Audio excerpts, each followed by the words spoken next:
और सबसे पहले आपको बताएंगे, अमरीकी सदर डोनाल्ड ट्रंप ने ईरानी जौहरी तंसीबात को मलियामेट करने का दावा कर दिया है। वाज़ेह किया कि ईरान के जौहरी प्लांट्स पर जेरे जमीन सबसे बड़ी तबाही हुई।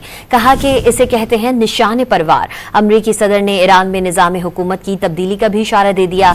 सवाल उठाया कि मौजूदा हुकूमत ईरान को अजीम नहीं बना सकती तो रिजीम चेंज क्यों नहीं होना चाहिए।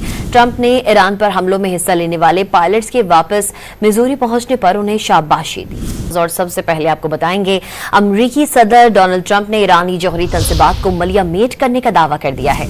वाज़ेह किया कि ईरान के जौहरी प्लांट्स पर जेरे जमीन सबसे बड़ी तबाही हुई।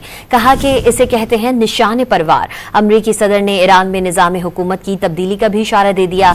सवाल उठाया कि मौजूदा हुकूमत ईरान को अजीम नहीं बना सकती तो रिजीम चेंज क्यों नहीं होना चाहिए। ट्रंप ने ईरान पर हमलों में हिस्सा लेने वाले पायलट्स के वापस मिजूरी पहुंचने पर उन्हें शाबाशी दी।